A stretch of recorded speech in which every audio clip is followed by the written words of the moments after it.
भक्तों, आज आपको श्रीमद् भागवत चतुर्स्कंद 21वां अध्याय में महाराज पृथु का अपनी प्रजा को उपदेश की कथा के बारे में बताऊंगा। आप इसको ध्यानपूर्वक सुनें और इस चैनल को लाइक एंड सब्सक्राइब जरूर करें। भगवान कृष्ण भगवान आपका कल्याण करेंगे। कथा सुनिए। महाराज पृथु का अपनी प्रजा को उपदेश। श्री मैत्री जी कहते विदुर जी, उस समय महाराज पृथु का नगर सर्वस्त्र मोतियों की लड़ियों, फूलों की मालाओं, रंग बिरंगे वस्त्रों, सोने के दरवाजों तथा अत्यंत सुगंधित फूलों से सुशोभित था।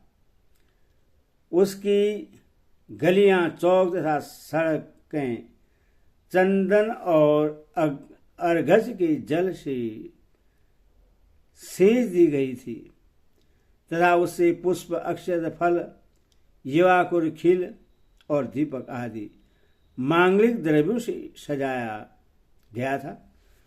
वह ठौर पर रखे हुए फल मूल के गुच्छों से युक्त केले के खंभों और सुपारी के पौधों से बड़ा ही मनोहर जान पड़ता था तथा सब ओर आम आदि वृक्षों के नवीन पत्तों की वंदनवारों से विभूषित था।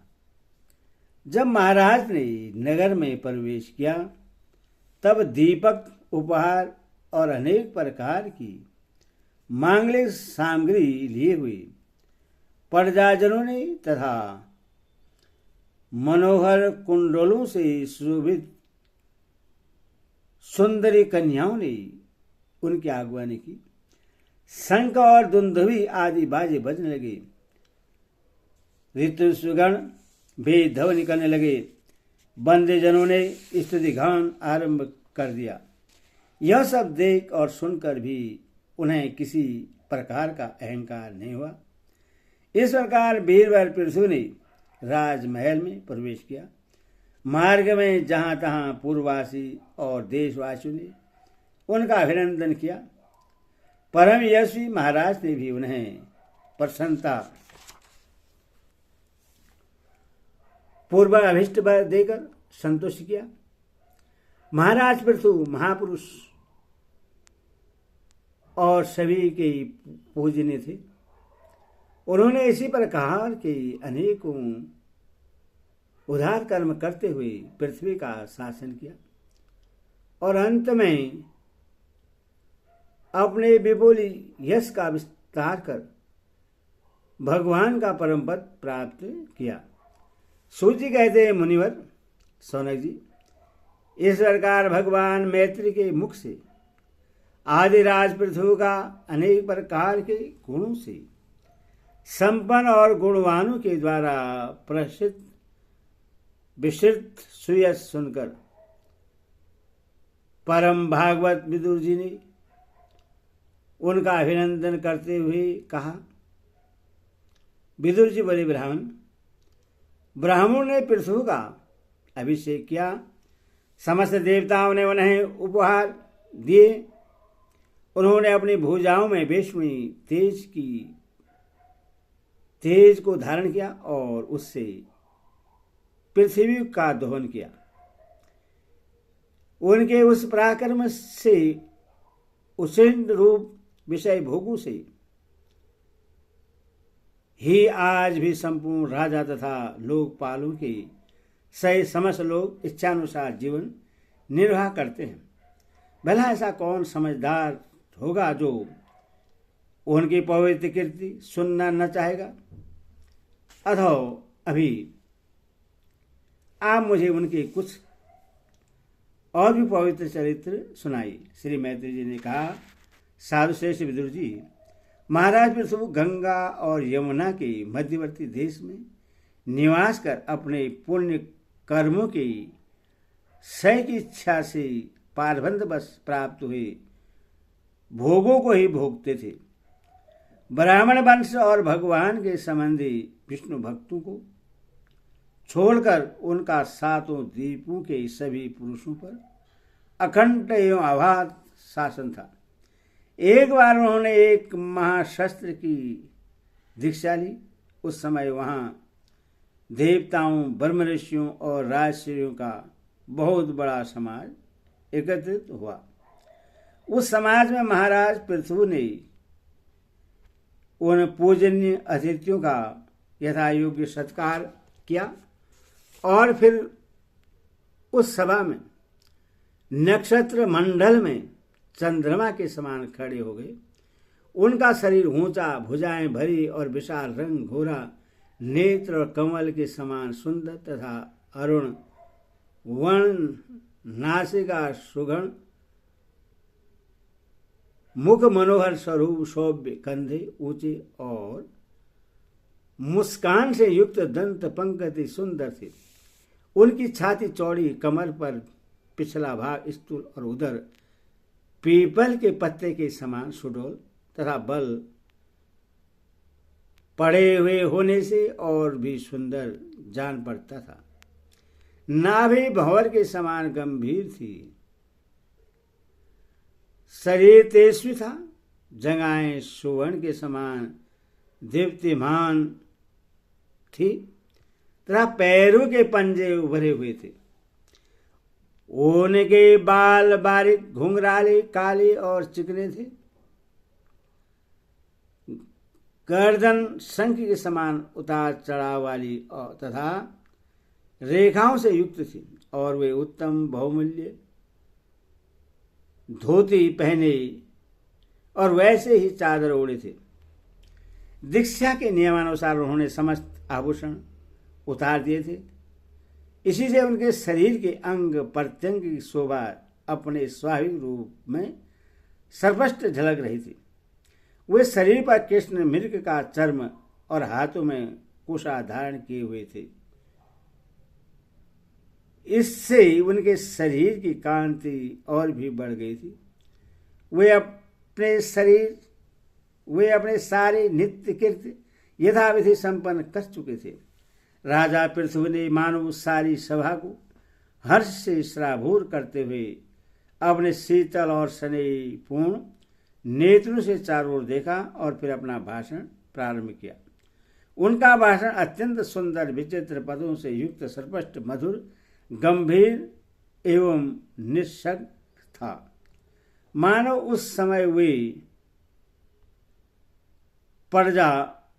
वे आपका सबका उपकार करने के लिए अपने अनुभव का ही अनुवाद कर रहे थे।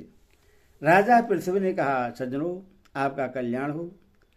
आप महानुभाव जो यहाँ पधारे हैं, मेरी प्रार्थना सुने। जिज्ञासु पुरुष को चाहिए कि संत समाज में अपने निश्चय का निवेदन करें। इस लोक में मुझे प्रजाजनों का शासन, उनकी रक्षा, उनकी आजीविका का प्रबंध तथा उन्हें अलग अलग अपनी मर्यादा में रखने के लिए राजा बनाया गया है।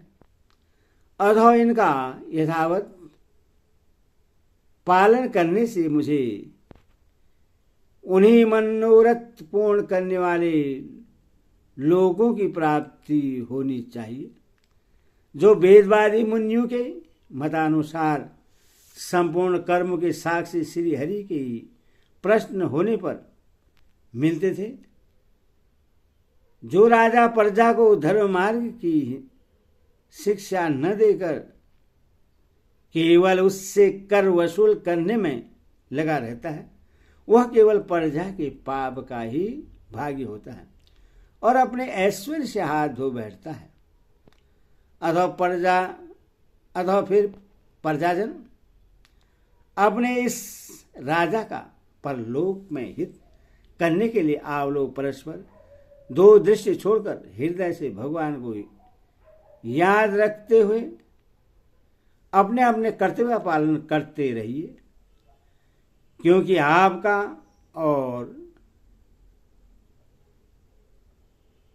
आपका स्वार्थ भी इसी में है और इस प्रकार मुझ पर आपका बड़ा अनुग्रह होगा। विशुद्ध से देवता, पितर तथा और महर्षिगण, आप भी मेरी इस प्रार्थना का अनुमोदन कीजिए, क्योंकि कोई भी कर्म हो, मरने के अनंतर उसके कर्ता, उपदेष्टा और समर्थक को उसका समान फल मिलता है। माननीय सज्जनों, किसी श्रेष्ठ महानुभाव के मत में तो कर्म का फल देने वाले भगवान यज्ञपति ही हैं, क्योंकि यह लोक और परलोक दोनों ही जगह कोई शरीर बड़े तेजोमय देखे जाते हैं। मनो उतानपाद महीपति ध्रुव राजसी विप्रवत हमारे दादा अंग तथा ब्रह्मा शिव प्रहलाद बलि और इसी कोटि के अन्यायहीन महानुभावों के मत में तो धर्म अर्थ काम मोक्ष रूप चतुर्वर्ग तथा स्वर्ग और अपवर्ग के स्वाधीन नियामक कर्मफल दाता रूप से भगवान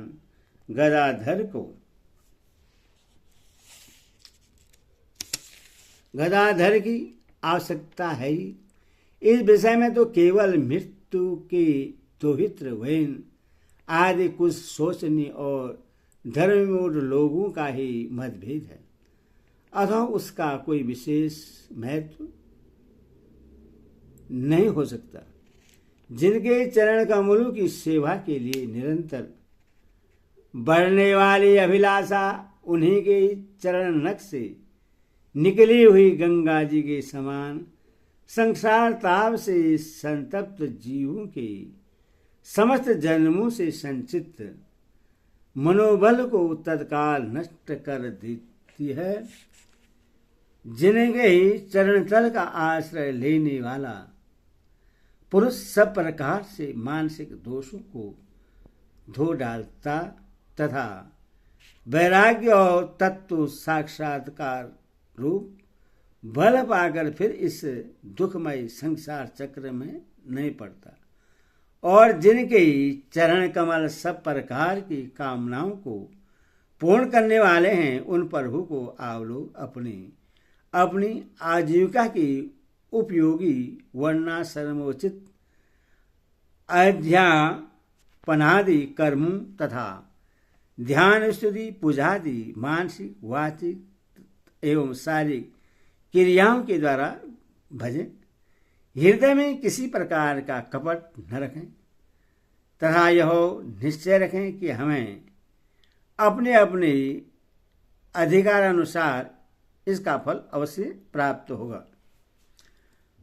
भगवान स्वरूपतः विशुद्ध विज्ञान घन और समस्त विशेषज्ञों से रहित हैं, किंतु इस कर्म मार्ग में जो चावल आदि विविध द्रव्य शुक्ल आदि गुण अगाध कूटना आदि क्रिया एवं मंत्रों के द्वारा और अर्थ आशय संकल्प लिंग पदार्थ शक्ति तथा ज्योतिष्टम आदि नामों से संपन्न होने वाले अनेक विशेषण युक्त यज्ञ के रूप में प्रकाशित होते हैं। जिस प्रकार एक ही अग्नि भिन्न भिन्न काष्ठों में उन्हीं के आकारादि से अनुरूप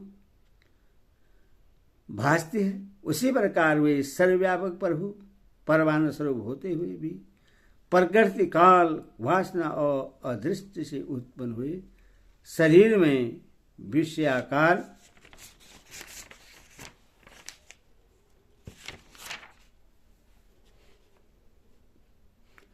बनी हुई बुद्धि में स्थित होकर उन यज्ञादि क्रियाओं के फल रूप से उनकी अनेक प्रकार से जान पड़ते हैं। अहो, इस पृथ्वी तल पर मेरे जो प्रजाजन यज्ञ भोक्ताओं के अधीश्वर सर्वगुरु श्री हरि का एक निष्ठ भाव से अपने अपने धर्म के द्वारा निरंतर पूजन करते हैं, वे मुझ पर बड़ी कृपा करते हैं। सहनशीलता, तपस्या और ज्ञान इन विशिष्ट विभूतियों के कारण वैष्णवी तथा ब्राह्मणों के वंश स्वभावतः ही उज्जवल होते हैं। उन पर राजकुल का तेज, धन, ऐश्वर्य आदि स्मृतियों के कारण अपना प्रभाव न डाले। ब्रह्मादि समस्त महापुरुषों के में अग्रण्य ब्राह्मण भक्त पुराण पुरुष श्री हरि ने भी निरंतर इन्हीं के चरणों की वंदना करके अविचल लक्ष्मी तथा और संसार को पवित्र करने वाली कीर्ति प्राप्त की है। आप लोग भगवान के लोक संग्रह रूप धर्म का पालन करने वाले हैं तथा सर्वदयामी स्वयं प्रकाश ब्राह्मण प्रिय श्री हरि विप्रवंश की सेवा करने से ही परम संतुष्ट होते हैं। अथवा आप सभी को सब प्रकार से विनय पूर्वक ब्राह्मण कुल की सेवा करनी चाहिए। इनकी नित्य सेवा करने से शीघ्र ही चित्त शुद्ध हो जाने के कारण मनुष्य स्वयं ही ज्ञान और अभ्यास आदि के बिना ही परम शांति स्वरूप मोक्ष प्राप्त कर लेता है। अतः लोक में इन ब्राह्मणों से बढ़कर दूसरा कौन है जो हवश्य भोजी देवताओं का मुख हो सके। उपनिषद के ज्ञानपरक वचन एकमात्र जिनमें ही गतार्थ होते हैं वे भगवान अनंत इंद्रादि यज्ञ देवताओं के नाम से तत्व ज्ञानियों द्वारा ब्राह्मणों के मुख में श्रद्धापूर्वक हवन किए हुए पदार्थ को जैसे चाव से ग्रहण करते हैं वैसे चेतन शून्य अग्नि में होमे हुए द्रव्य को नहीं ग्रहण करते। सभी गण जिस प्रकार स्वच्छ दर्पण में प्रतिबिंब का भान होता है उसी प्रकार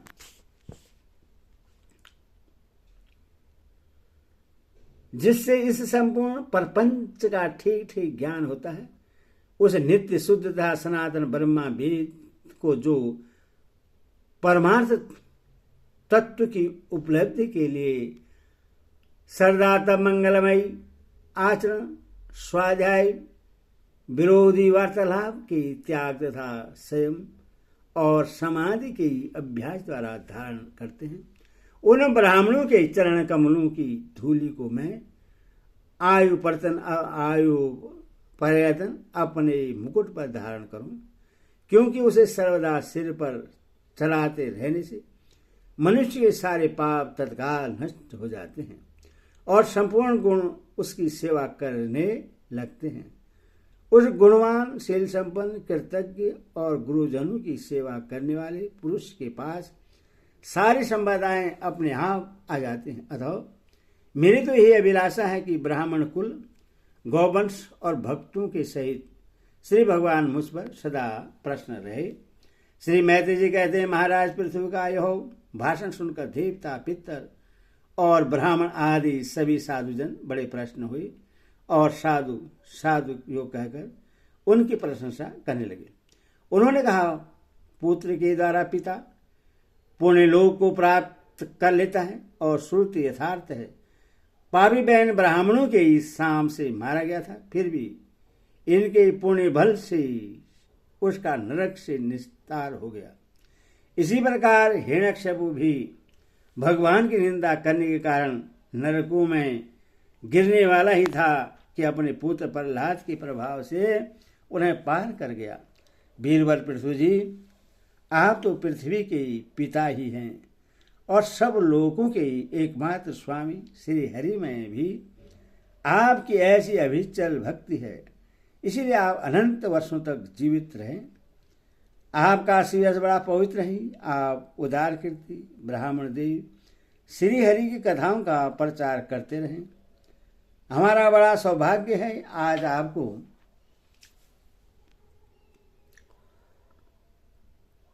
अपने स्वामी के रूप में पाकर हम अपने को भगवान के ही राज्य में समझते हैं।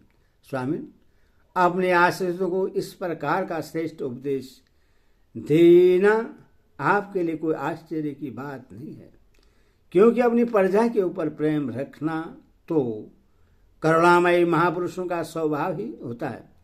हम लोग पारंद बस विवेकहीन होकर संसाराण्य में भटक रहे थे। सुपर हो आज आपने हमें इस अज्ञानांधकार से पार पहुंचा दिया।